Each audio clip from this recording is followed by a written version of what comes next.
ধন, সম্পদ, ঐশ্বর্য। মানুষ হয় নিজের সৌভাগ্যের দ্বারা এগুলো লাভ করে থাকেন বা কর্মের দ্বারা। সৌভাগ্য আসলে কি?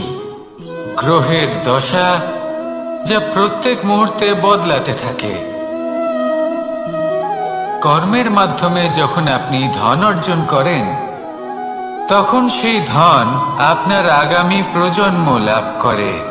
সেটা হয় সে ভোগ করে বা তার জন্য তার ভোগান্তি হয়।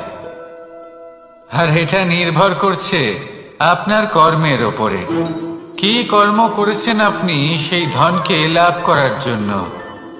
যদি আপনি সৎ পথে চলেন, নিষ্ঠা ভরে আপনি কর্ম করে থাকেন এবং তার ফলে আপনি ধন অর্জন করে থাকেন, তাহলে আপনার আগামী প্রজন্ম সেটা ভোগ করবে, সেটা প্রয়োগ করবে নিজের বিকাশের জন্য।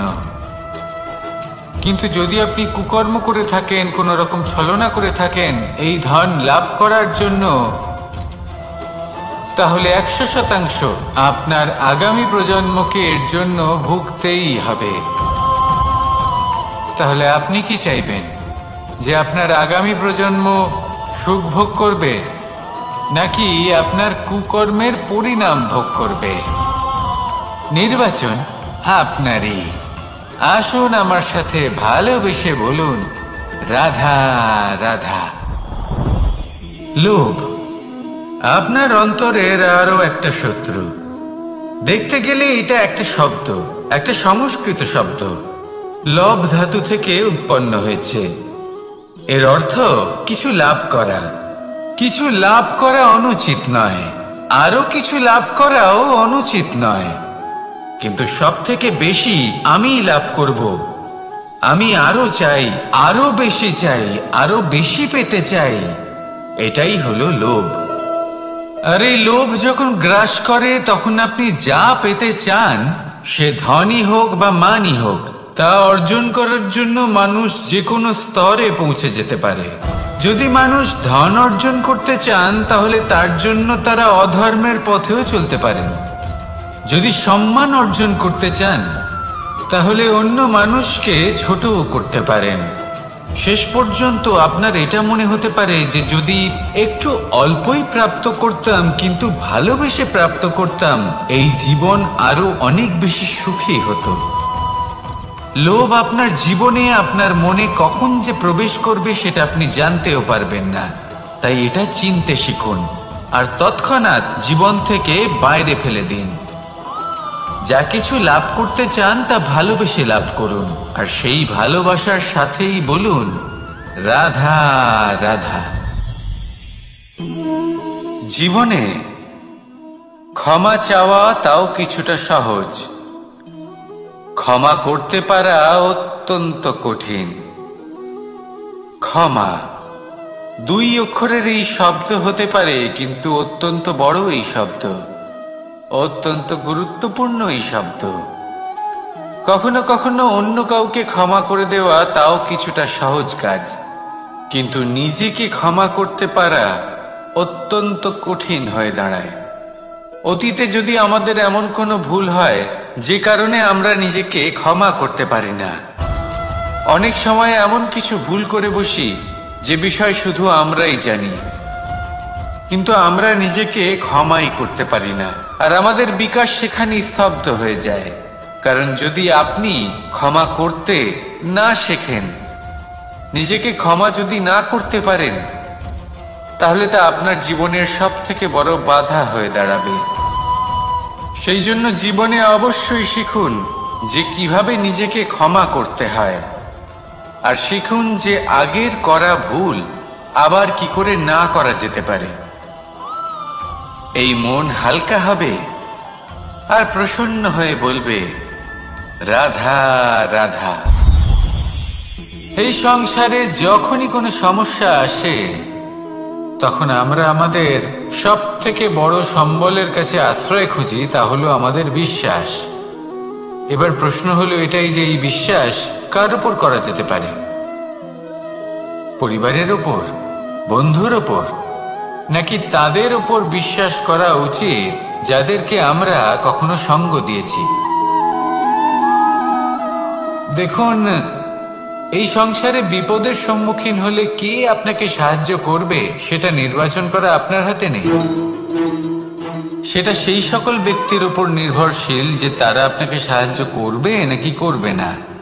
অর্থাৎ যখনই কোনো বিপদ আসে সর্বপ্রথম তার সম্মুখীন আমাদের নিজেকেই হতে হয়, আর তার জন্য প্রস্তুত থাকা প্রয়োজনীয়।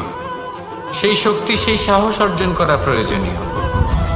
দেখুন, যখনই অন্ধকার আসে তখন সবার আগে কে আপনাকে ত্যাগ করে চলে যায়? আপনার নিজেরই ছায়া। এই অন্ধকারের সম্মুখীন হতে হয় অন্তরের প্রদীপের দ্বারা, অন্তরের আত্মা দ্বারা। তবেই আপনি অন্ধকারের ওপর জয়লাভ করতে পারবেন। সেই জন্য যে বিপদই আসুক না কেন, নিজেকে তার জন্য প্রস্তুত রাখা উচিত। সেই সাহস নিয়ে আসুন। এমন কোনো বিপদ নেই যা আপনাকে ভেঙে দিতে পারে। আসুন আমার সাথে ভালোবেসে বলুন, রাধা রাধা। মানুষ সবসময় চায় যে তার জীবনে যেন কখনো কোনো সমস্যাই না আসে। সে চায় তার জীবন যেন শুধুমাত্র শান্তি এবং সুখের দ্বারা পূর্ণ থাকে। কিন্তু এই চাহিদা অনুচিত কিছু নয়। আমরা সবাই এটাই চাই যে জীবনে সুখ থাক, শান্তি থাক।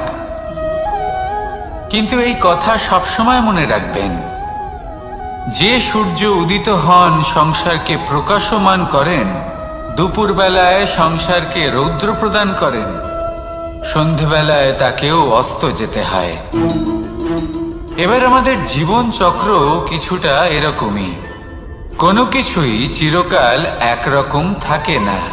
কখনো এই নদীকে দেখুন যা বয়ে চলেছে। এই নদী যা বয়ে চলেছে তার পথেও অনেক বিপদ আসে। বড় বড় পাথরের সম্মুখীন হয়ে তাকেও সামনে এগিয়ে যেতে হয়।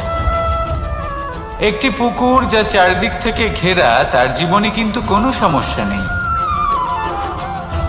কিন্তু এই সংসারে পুকুরের পুজো করা হয় না, পুজো করা হয় নদীকে। মনে রাখবেন, সমস্যার ঊর্ধ্বে তিনি উঠতে পারেন যিনি সমাধি লাভ করেছেন, যিনি এই সংসারেই নেই, যিনি এই সংসারে আছেন এবং জীবিত আছেন। তার জীবনের সমস্যা হলো শ্বাসবায়ুর মতোই গুরুত্বপূর্ণ। আসুন আমার সাথে ভালোবেসে বলুন, রাধা রাধা। আজ আমি আপনাকে একটা ছোট্ট কাহিনী শোনাবো। একবার আমি, রাধা আর দাদা, আমরা তিনজনে মিলে লুকিয়ে একটা উপবনে গেলাম আম পেড়ে খেতে। অনেক পরিশ্রম করে আমরা ওখানে পৌঁছলাম আর আমরা আশ্চর্যচকিত হয়ে গেলাম এটা দেখে যে এবার তো আম পাকেইনি। এবার দাদা কি করলেন, একটা আম পাড়লেন আর সেটা চাখলেন, আর উনি নিরাশ হয়ে পড়লেন। উনি বললেন যে এটা তো খুবই টক। তারপর রাধা একটা আম পাড়লো আর সেটা চেখে দেখলো, আর রাধা উৎসাহিত হয়ে পড়ল। আমি রাধাকে জিজ্ঞেস করলাম, কি হয়েছে, তুমি এত উৎসাহিত কেন? তখন রাধা বলল যে এবার এত বেশি টক আম হয়েছে যে এগুলো দিয়ে আমরা আচার বানাবো। তাহলে দাদা ওখান থেকে বেরিয়ে গেলেন নিরাশ হয়ে এবং খালি হাতে। রাধাও ওখান থেকে বেরিয়ে গেল কিন্তু উৎসাহিত হয়ে, আর অনেকগুলো কাঁচা আম সাথে নিয়ে। এর থেকে আমরা কি শিক্ষা পেতে পারি? যে প্রত্যেকটা স্থানে এমন কিছু রয়েছে যেখান থেকে আমরা কিছু একটা শিক্ষা লাভ করতে পারি, যা আমাদেরকে বিকাশের পথে নিয়ে যেতে পারে। এই শিক্ষা প্রত্যেক স্থানে আছে। সবকিছু আমাদের দৃষ্টিভঙ্গির উপর নির্ভর করছে।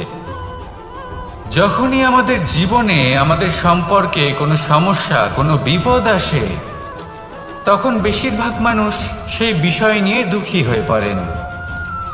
আর কিছু মানুষ এমনও থাকেন যারা শেষ পর্যন্ত তার সমাধান করেন, বিপদকে পরাজিত করেন, সম্পর্কগুলিকে আবার জুড়ে দেন। যদি আপনি সুখের খোঁজ করেন তাহলে আপনি সুখ অবশ্যই পাবেন, প্রসন্নতা অবশ্যই পাবেন। যদি আপনি দুঃখ খোঁজেন তাহলে দুঃখ অবশ্যই পাবেন। এবার আপনি কি খুঁজতে চান সেই চয়ন আপনারই। আসুন আর আমার সাথে ভালোবেসে বলুন রাধা রাধা। কখনো কোনো প্রজাপতিকে উড়তে দেখেছেন? কি সুন্দর উড়ে বেড়ায় সে, এক ফুল থেকে অন্য ফুলে, এক পাতা থেকে অন্য পাতার উপর। কিন্তু সে কিভাবে উড়তে শেখে কখনো ভেবেছেন? জন্ম থেকেই কিন্তু প্রজাপতির ডানা থাকে না, ও কিন্তু ছোট্ট একটা ডিমের আকারে জন্ম লাভ করে। তারপর সেই ডিমটি ভেঙে একটি কীট বাইরে আসে। আস্তে আস্তে সে বড় হয়, ওর শক্তি বৃদ্ধি পায়। তারপর সে সেই কীট দশা ত্যাগ করে নিজের ডানাগুলি মেলে।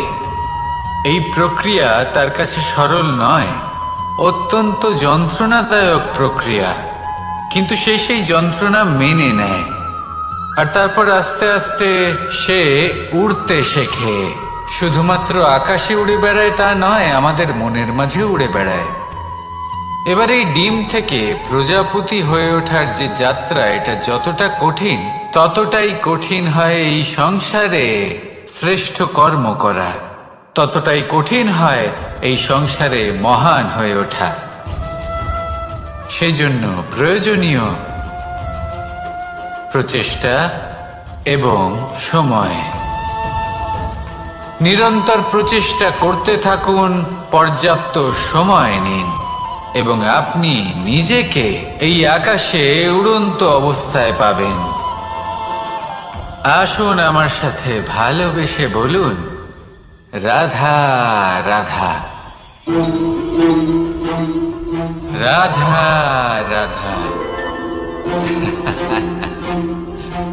আপনারা হয়তো ভাবছেন কি আশ্চর্য ব্যাপার, প্রত্যেকবার আমি কথা শেষ হওয়ার পরে রাধা রাধা বলি। এইবার আমি আগেই বলে দিলাম। কারণটা কি? কারণ হলো অত্যন্ত বিশেষ। প্রত্যেকবার কথা সমাপ্ত হবার পরে আপনাদের সবার মধ্যে ভালোবাসা বিতরণ করতে চাই, তাই রাধা রাধা বলি। কিন্তু এইবার এই নতুন এবং বিশেষ সূত্রপাতে প্রথমে প্রেম বিতরণ করা অত্যন্ত আবশ্যক। এবার একটা বিষয় আছে যা জানেন হয়তো সকলেই, কিন্তু বুঝতে খুব কম জন পারেন। এই প্রেম, এই আনন্দ, এই সকল কিছুর সূত্রপাত হয় নিঃস্বার্থ আবেগের দ্বারা। ঠিক যেমন একজন মাতাকেই দেখে নিন। যখনই একজন মাতা সন্তানকে জন্ম দেন, তখন এই সংসার ভুলে যায় যে তার জন্য এটা একটা নতুন জন্ম। কারণ একজন নারী তখন একজন মাতৃরূপে নতুন ভাবে জন্ম নেন। একজন নারী স্ত্রী ও গৃহবধূ রূপে কিছু অধিকার লাভ করে থাকেন, কিন্তু তিনি যখন মা হয়ে যান তখন তিনি শুধুই দান করতে শেখেন। নিজের সন্তানের জন্য কত কিছুই না করেন, তাকে বাৎসল্যের সাগরে ভাসিয়ে নিয়ে যান। এই সংসারে রাজকুমার জন্ম নিতেই পারেন, তাকে রাম এবং লক্ষণ কিন্তু মায়েরাই বানিয়ে তোলেন। একজন গোয়ালা জন্ম নেয়, তাকে দ্বারকাধীশ একজন মাই বানিয়ে তোলেন। পিতা হলেন সেই পর্বত যার একটা অংশ হলো তার সন্তান, কিন্তু মা হলেন সেই শিল্পী যিনি একটা পাথরকে খোদাই করে এমন এক মূর্তি গড়ে তোলেন যাকে সকলে পূজনীয় মনে করেন। তাহলে স্মরণ করুন সেই সকল মুহূর্ত যেগুলি আপনি নিজের মাতার সাথে অতিবাহিত করেছেন। অনুভব করতে পারবেন যে কিভাবে এক মুহূর্তেই এই মন প্রফুল্ল হয়ে ওঠে। এবারের কারণ কি? এর কারণ হলো এই জীবনের আসল দ্বারই হলো মমতা।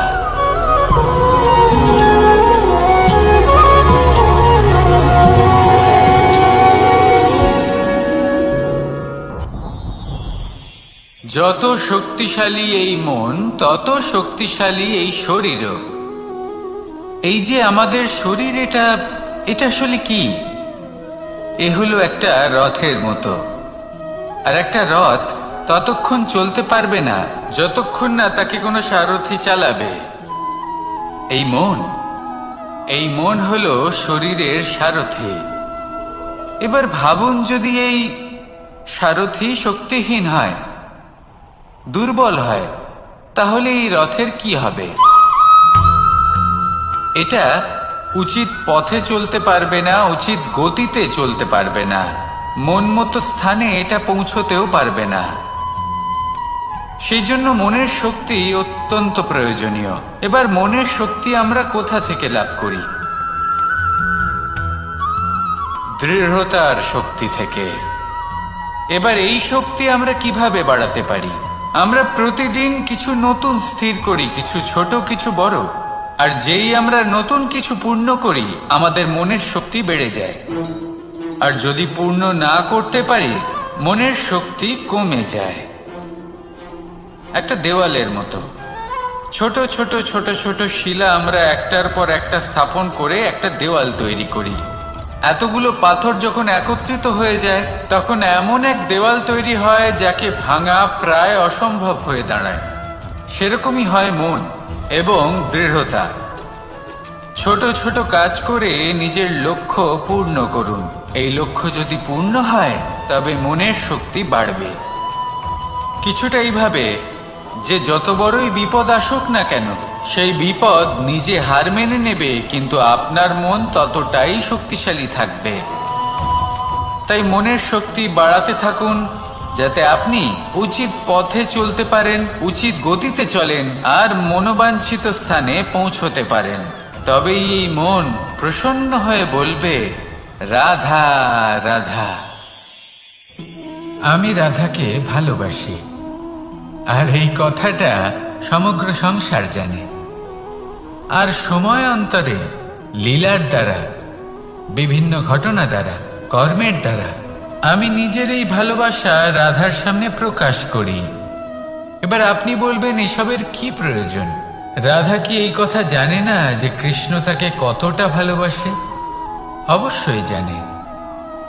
কিন্তু এই যে ভালোবাসা, তা মনে রেখে দেওয়ার জন্য নয়, তা প্রকাশ করার জন্য।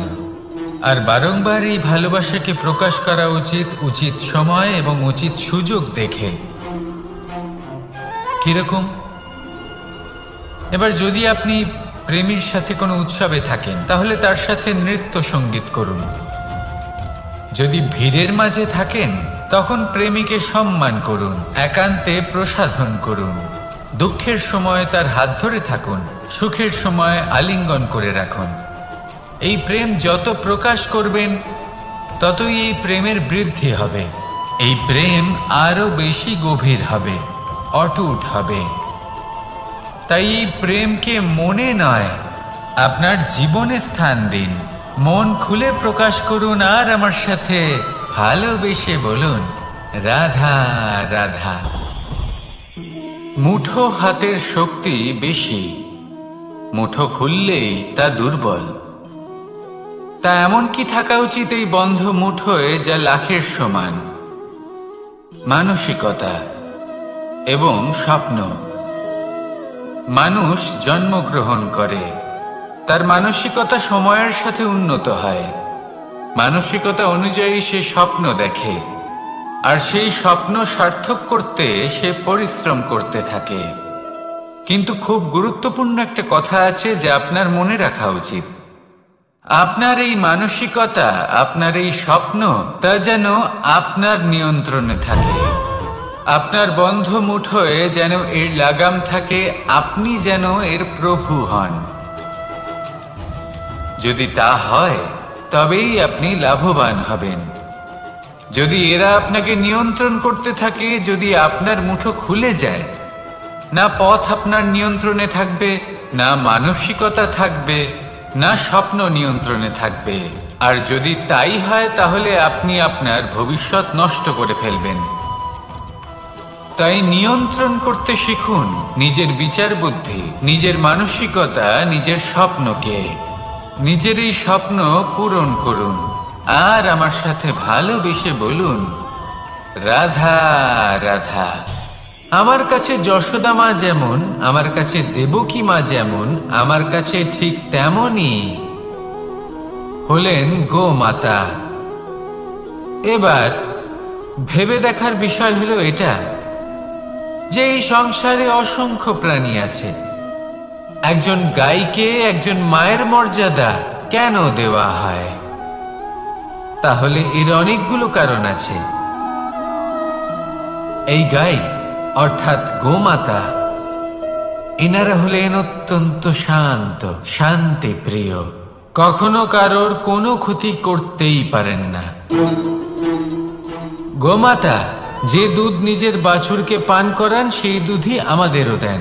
সেই দুধ পান করে আমরা শক্তি লাভ করি। এই দুধ থেকে আমরা মাখন, ঘি, পায়েস, এইসব সুস্বাদু খাবার লাভ করি। গোমাতার গোবর আমাদের জ্বালানি হিসেবে সাহায্য করে, যার ফলে খুব কম সংখ্যক কাঠ ব্যবহার করা যায় এবং বেশিরভাগ জঙ্গল সুরক্ষিত থাকে।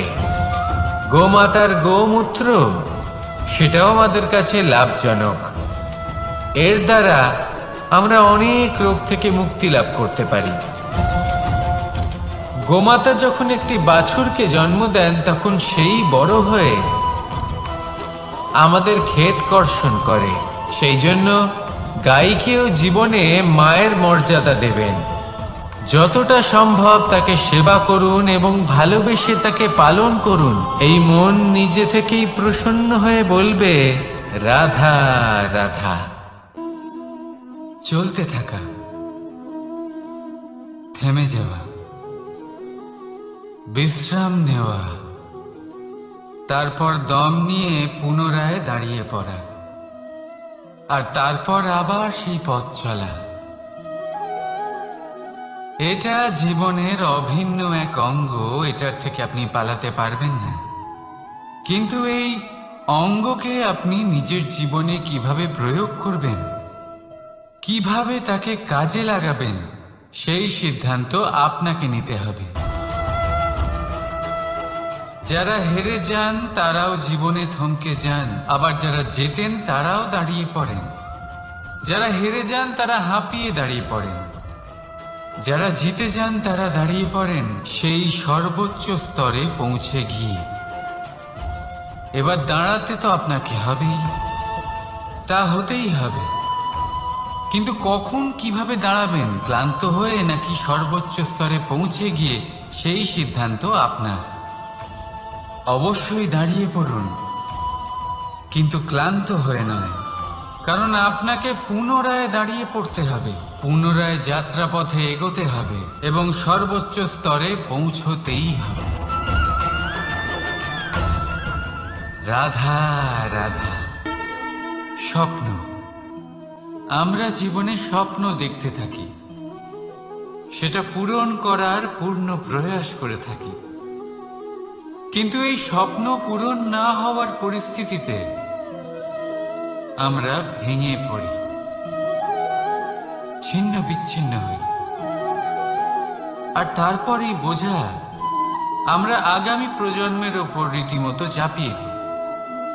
আমরা এটাই মনে করি যে আমরা যেটা হতে পারিনি, সেটা আমাদের সন্তান অবশ্যই হবে। আমরা যা কখনো পাইনি, আমাদের সন্তান অবশ্যই তা পাবে। এটা যে অনুচিত সেটা আমরা ভাবি না, কিন্তু এটা ভুল। আর এই ভুল আমরা সকলেই করে থাকি। সন্তান প্রকৃতি আর পরমাত্মার আশীর্বাদ। ওদের ভেতরে তাদের নিজের একটা অস্তিত্ব লুকিয়ে থাকে, সেটা মন দিয়ে দেখুন তো। আপনি শুধু ওই সন্তানকে জন্ম দিয়েছেন, কিন্তু ওর জীবন আপনার নয়। তাই নিজের সন্তানের সাথে থাকুন, সময় কাটান, ওদেরকে ভালোবাসুন, সবসময় প্রেরণা দিন। কিন্তু প্রেরণা দিন ওর নিজের অস্তিত্বকে বাড়ানোর জন্য, ওর নিজের স্বপ্ন পূরণ করার জন্য, আপনার স্বপ্ন পূরণ করার জন্য নয়। ওদের অস্তিত্বকে পূর্ণাঙ্গে বৃদ্ধি পেতে দিন।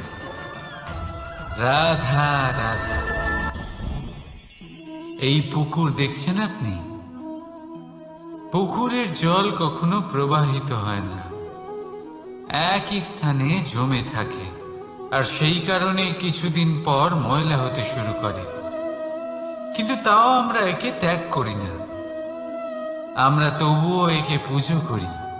শুধুমাত্র এই কারণে নয় যে অতীতে সে আমাদের তৃষ্ণা মিটিয়েছে, কিন্তু এই কারণেও যে যদিও বা সে ভবিষ্যতে আমাদের তৃষ্ণা না মেটায়, কিন্তু প্রয়োজন হলে আগুন অবশ্যই নেভাতে পারে। ঠিক সেই রকমই হয় আমাদের সম্পর্ক, সম্পর্ক যা আমরা বহু বছর পরিশ্রম করে তৈরি করি, যে দরকার পড়লে আমাদের সহায়ক হয় কোনো না কোনোভাবে। সেই জন্য সম্মান করতে শিখুন এই সম্পর্কগুলিকে, শিখুন এই সম্পর্কগুলিকে অটুট রাখতে। কথায় কথায় এই সম্পর্কগুলিকে ভেঙে দিতে শিখবেন না। রাধা রাধা। বিষ, এই শব্দটা শুনলেই মনে অনেক কল্পনা জন্ম নেয়। কল্পনা অসহ্যকর তিক্ততা, কল্পনা অত্যন্ত বেদনাদায়ক মৃত্যু। এবার যদি আপনাকে জিজ্ঞেস করা হয় যে সবচেয়ে বিষাক্ত বিষ কোনটা, তাহলে আপনি কি বলবেন?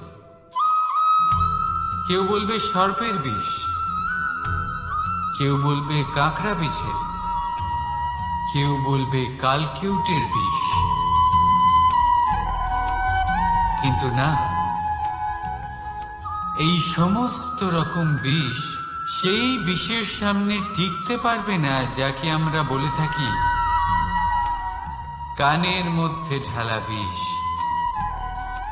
শুনতে অত্যন্ত মিষ্টি, কিন্তু তিক্ততায় অত্যন্ত বিষাক্ত। পেটের মধ্যে যাওয়া এই বিষ শুধুমাত্র একটি মানুষের মৃত্যুর কারণ হয়, কেবল একটি। কিন্তু কানের মধ্যে ঢালা এই বিষ একাধিক সম্পর্কের নাশ করতে পারে। আর এটাতে সেই ব্যক্তির ভুল নেই যে আপনার কানে বিষ ভরেছে, আপনি তাকে দোষ দিতে পারেন না।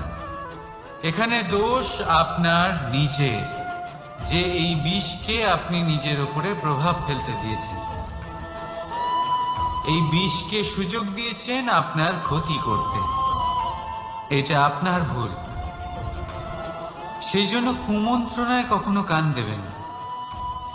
আপনার মনে ভালোবাসার দৃঢ়তা জাগিয়ে তুলুন আর নষ্ট করে দিন এই সংসারের সমস্ত বিষের প্রভাব। রাধা রাধা। জীবন, আমাদের এই জীবন সুখ আর দুঃখ, এই দুইয়ের মিশ্রণ। এদের সংমিশ্রণই জীবনের ভারসাম্য বজায় রাখে। এখন এই সুখ, সুখ এমন এক বস্তু যাকে সবাই খুঁজে চলেছে। দুঃখ এমন এক অনুভূতি যা সবার কাছে আছে। আমাদের প্রত্যেকের জীবনে সুখ আর দুঃখ আসতে থাকবে আর যেতেও থাকবে। এটা অবশ্যই জীবনে থাকবে, কিন্তু সফলতা এটা সবার জীবনে আসে না। কেন? কারণ এই সফলতা সুখ আর দুঃখের দ্বারা প্রাপ্ত হয় না। সফলতা প্রাপ্ত হয় নিজের উপরে বিশ্বাস করতে থাকলে। আকাশের ওই সূর্যকে দেখুন, সূর্যের বিশ্বাস আছে নিজের উপর যে সে সমস্ত জগৎকে আলোকিত করতে পারবে। নিজের প্রথম রশ্মি দিয়ে অন্ধকারকে দূর করতে পারবে। সূর্য এই বিশ্বাস নিয়েই আসে, আর কিছুক্ষণের মধ্যেই সমস্ত সংসার থেকে অন্ধকারকে বিনাশ করে ফেলে সে। তাহলে মনে রাখবেন, এই সুখের আভাস, এই দুঃখের অনুভূতি আসতেও থাকবে আর যেতেও থাকবে। শুধু নিজের উপরে বিশ্বাস রাখুন, তারপর দেখবেন এই সফলতা আপনার দাস হয়ে থাকবে। রাধা রাধা। চাঁদ কত শ্রেয়, শুভ্র, কত সুন্দর। কিন্তু যদি আপনি মনোযোগ সহকারে দেখেন তাহলে দেখবেন এই চাঁদেও দাগ আছে। আর এই দাগগুলি থাকার কারণে কি এই চাঁদের মাহাত্ম্য কখনো কমে যায়? কখনো নয়। এর কারণ হলো চাঁদের নিরন্তর চেষ্টা। একবার এই আকাশে দেখুন, এই অন্ধকার সবসময় চেষ্টা করে চাঁদকে ঢেকে দেওয়া, কিন্তু এই চাঁদ সবসময় এই অন্ধকারের সাথে লড়াই করতে থাকে। অমাবস্যা থেকে শুরু করে চাঁদের এই যাত্রা পূর্ণিমা অবধি পৌঁছেই যায়। আর তাই এই চাঁদের পুজো করা হয়। এই কারণে এই চাঁদকে মাহাত্ম্য দেওয়া হয়। এইভাবেই যদি আপনার মধ্যে কোনো দোষ থাকে, কোনো খারাপ কিছু থাকে, তাহলে সেটা কোনো বড় ব্যাপার নয়। চেষ্টা করুন সেটাকে শুধরে নেওয়ার, কিন্তু সেই কারণে নিজেকে খারাপ মনে করা এটা অনুচিত। নিজের ভুলগুলো, নিজের দোষগুলো, নিজের খারাপ দিকের কথা ভুলে আপনি এই সংসারের ভালোর দিকে প্রস্থান করেই দেখুন না। আপনি দেখবেন আপনার অন্তরের তেজ ঠিকরে বেরোচ্ছে। রাধা রাধা। এই পিঁপড়েদের দেখছেন আপনি? সবাই একই রকমের। এদের মধ্যে তফাৎ খুঁজে বার করা অসম্ভব। মনে হয় যেন ওদের আলাদা আলাদা অস্তিত্বই নেই। কিন্তু যদি আপনি মন দিয়ে দেখেন তাহলে দেখবেন প্রতিটা পিঁপড়ের আলাদা কাজ নির্ধারিত, তাদের আলাদা অস্তিত্ব আছে। কেউ বাড়ি বানানোর জন্য মাটি সংগ্রহ করতে পটু, কেউ ঢিপি বানাতে পটু, কেউ খাবার খোঁজায় পটু, আবার কেউ সেই খাবার আনায় পটু।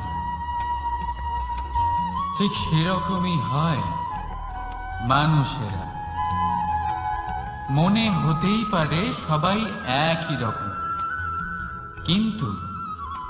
কিন্তু প্রতিটা মানুষের ব্যক্তিত্ব, প্রতিটা মানুষের অস্তিত্ব ভিন্ন হয়। আর সত্যি কথা বলতে কি, প্রতিটা মানুষের ভিন্নতাই আমাদের প্রগতির দিকে নিয়ে যায়।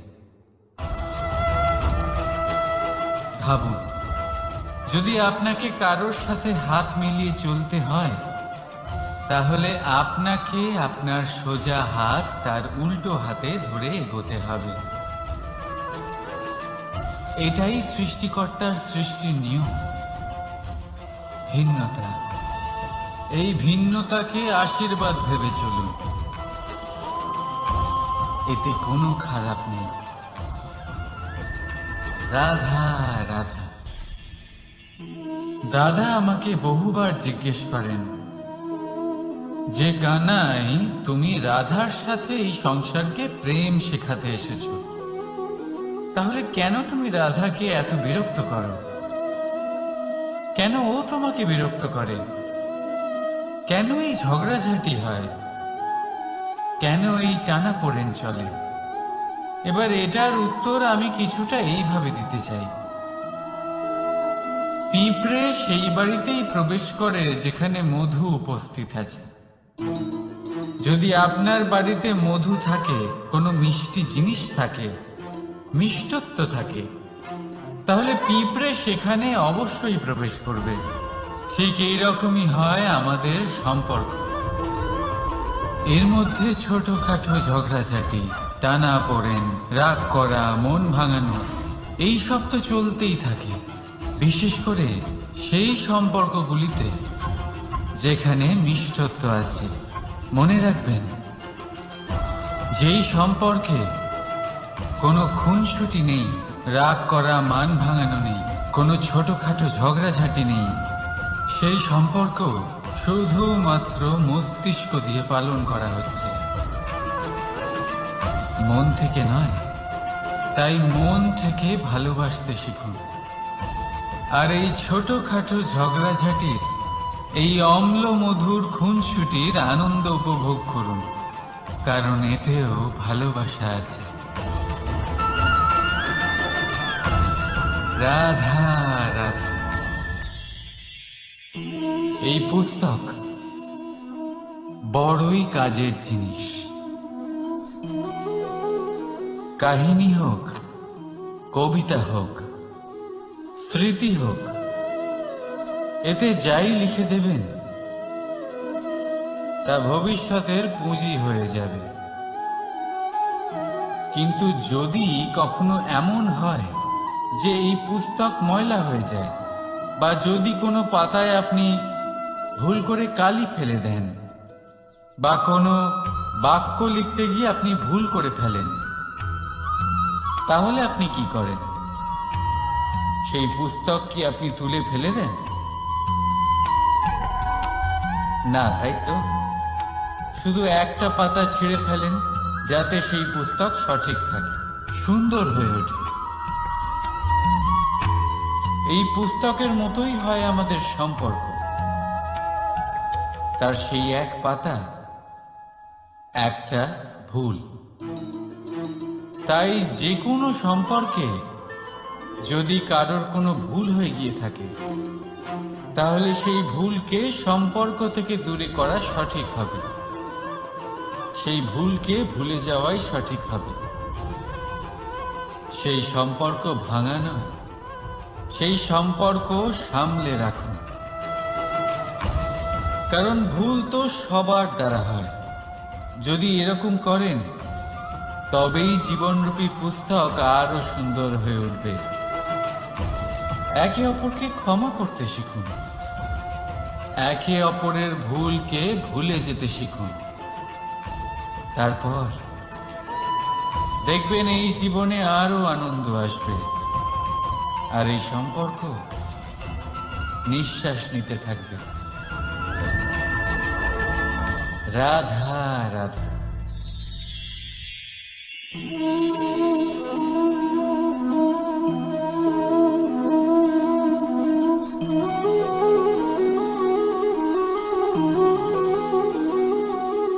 আমার এই ছায়া দেখতে পাচ্ছেন আপনি? প্রকাশের স্রোত যখন মধুর আর দূরে থাকে, তখন এই ছায়া লম্বা হয়ে যায়। কিন্তু যেই প্রকাশের স্রোত মাথার ওপরে চলে আসে, এই ছায়ার আকার ক্রমশ ছোট হতে থাকে। আর অন্ধকারে তো এই ছায়া বিলুপ্ত হয়ে যায়। কিছুটা এরকমই হয় আমাদের অহংকার। সুখের আগমন হলে, বৈভবের উপলব্ধিতে এটা বাড়তে থাকে। কিন্তু যেই সংকটের তাপ বেড়ে ওঠে, অহংকার ছোট হতে থাকে। আর যখন সংকটের এই অন্ধকার আমাদের চারিদিক থেকে ঘিরে ধরে, তখন এই অহংকার আমাদের ছায়ার মতোই বিলুপ্ত হয়ে যায়। তাই সেই কারণে আপনার জীবনে সংকটের আগমন আপনার অহংকার নষ্ট করেই দেবে, কিন্তু তার জন্য সংকটের অপেক্ষা কেন করবে? এই অহংকারকে বাড়তেই দেবেন না, উৎপন্ন হতেই দেবেন না। বিবেকের সুতো দিয়ে বেঁধে রাখবেন একে। দেখুন, আমি শ্রেষ্ঠ, এটা বিশ্বাস করতে কোনো আপত্তি নেই, কিন্তু শুধুমাত্র আমি শ্রেষ্ঠ, আর কেউ নয়। এই আত্মসম্মান নয়, এ হলো অহংকার। আর অহংকার আর কিছুই নয়, শুধু পতনের দিকে প্রথম পদক্ষেপ। আর এই জীবনে পতনের দিকে নয়, প্রেমের দিকে এগিয়ে যান। আর আমার সাথে ভালোবেসে বলুন, রাধা রাধা। আপনি কি কখনো ফলে ফুলে পরিপূর্ণ বৃক্ষ দেখেছেন? তার ডালগুলো কিরকম স্বাধীনভাবে বেড়ে ওঠে, কিন্তু যদি এই ডালগুলো মূলের সাথে ঠিকভাবে যুক্ত না থাকে, সেই বৃক্ষের মূলগুলি গভীর না হয়, তাহলে কি হবে? তাহলে কি সে সেই সব সুবিধা পাবে? কখনোই না। সেই বৃক্ষের ডাল পড়ে যাবে, সেই বৃক্ষ ভূমিষ্ঠ হয়ে যাবে। ঠিক সেইভাবেই চিন্তা ভাবনার স্বাধীনতার আনন্দ আপনি তখনই আস্বাদন করবেন যখন আপনার শিক্ষা গভীর হবে। তাই স্বাধীন থাকুন দৃষ্টিভঙ্গিতে, কিন্তু যুক্ত থাকুন শিক্ষার সাথে। রাধা রাধা। সমাজ, আমরা এই সমাজে বাস করি, আর বহুবার একটা গুরুত্বপূর্ণ কথা ভুলে যাই। এই সমাজ আমরা সকলে মিলে তৈরি করি। সমস্ত সময় কাটিয়ে দিই এইটা ভাবতে ভাবতে যে এই সমাজ কি ভাববে, আমার কি করা উচিত, আমার কি ভাবা উচিত, কি পড়া উচিত, কোনটা সঠিক কোনটা ভুল। যদি আমি এটা করি তাহলে কয়েকজনের এটা মনে হবে না তো যে আমি খারাপ, যখন আমি তা নই। মনে ভয় উৎপন্ন হয় সেই কয়েকজন মানুষের জন্য। তার কারণ হলো আমরা আমাদের মনের কথা শুনতে পাই না, না শুনতে পাই, না বলতে পারি, আর না করতে পারি। সেই কয়েকজন মানুষের ভয় আমরা খারাপের বিরোধিতা করা ছেড়ে দিই। কিন্তু কখনো নিজেকে জিজ্ঞেস করুন, শেষ পর্যন্ত কারা এই কয়েকজন মানুষ? এই সংসারে প্রতিটি মানুষেরই নিজের আলাদা আলাদা ব্যক্তিত্ব আছে, আলাদা দৃষ্টিভঙ্গি আছে। তাই যদি আপনি এটা ভাবেন যে আপনি সবাইকে খুশি করতে পারবেন, তাহলে আপনি ভীষণ বড় ভুল করছেন। জীবনে কর্ম তাই করুন যাতে আপনার অন্তরাত্মা সন্তুষ্ট হয়। আর অন্তরাত্মা সন্তুষ্ট তখনই হবে যখন আপনার কর্ম শুভ হবে। তাই নিজের মনের কথা শুনে এই সংসারে শুভ কর্ম করতে থাকুন, তবেই এই সংসারের কর্মে আপনি সার্থক হবেন। রাধা রাধা। এই পাতাকে দেখুন, কত কোমল, কত শীর্ণ। যদি এর উপরে একটুও জোর খাটান, বেঁকে যাবে। পাতা তো এরকমই হয়, একটু জোর খাটালেই তা বেঁকে যায়। এদের নমনীয়তার জন্য কিন্তু ওদের এই নমনীয়তার জন্য ঝড়ে বিপর্যয়ে ওরা ভেঙে পড়ার থেকে বেঁচে যায়। যদি এদের বদলে কোনো দৃঢ় বৃক্ষ হয়, তখন হাওয়ার তীব্র গতি সে সহ্য করতে পারে না, তার সম্মুখীন হতে পারে না, ভেঙে পড়ে যায় সে। ঠিক সেই রকমই হয় আমাদের সম্পর্ক। যদি এর মধ্যে সেই নমনীয়তা না থাকে, অহংকারের দৃঢ়তা থাকে, সেই সম্পর্ক নষ্ট হয়ে যায়। তাই আনুন এই নমনীয়তা আপনার সম্পর্কে, যাতে কাল যদি কোনো সমস্যা এসে দাঁড়ায়, এই সম্পর্ক যেন না ভেঙে যায়। একবার ওই আকাশের দিকে তাকান, সূর্য চন্দ্রকে দেখে নত হয়ে যায়। আর আমরা তো সাধারণ মানুষ, তাই সম্পর্ক নিচু করবেন না, সম্পর্কের সামনে নত হতে শিখুন। রাধা রাধা। প্রেম, আমরা সকলে প্রেম করি, প্রেম পাওয়ার চেষ্টা করতে থাকি। আর এমনও অনেক মানুষ আছেন যারা প্রেম অর্জন করেও ফেলেন, কিন্তু সেখান থেকে শুরু হয় এক নতুন অধ্যায়। আচমকা দুই প্রেমীর কিছু অনুচিত বলে মনে হতে থাকে। আচমকা দুজনে নিজেদের অস্তিত্ব নিয়ে বিচলিত হতে থাকেন। এবার এমন হলে কি করা যেতে পারে? দেখুন, এই হলো হলুদ,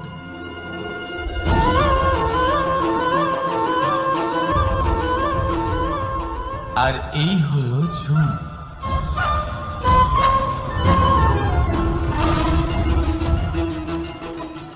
এবার এটাকে দেখুন, যখন চুন আর হলুদকে একসাথে মিলিয়ে দেওয়া হলো, তখন ওরা নিজেদের রং ত্যাগ করে দিয়ে একটা নতুন রং তৈরি করল। প্রেমের রঙও কিছুটা এইভাবে অর্জন করা হয়।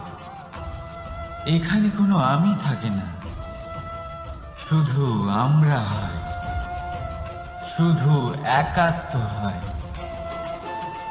সেই জন্য ত্যাগ করুন নিজের অস্তিত্বকে, আর মনের উত্তেজনাকে আলিঙ্গন করুন। তারপর দেখুন আপনার এই প্রেম আপনাকে কোথায় কোথায় নিয়ে যায়। রাধা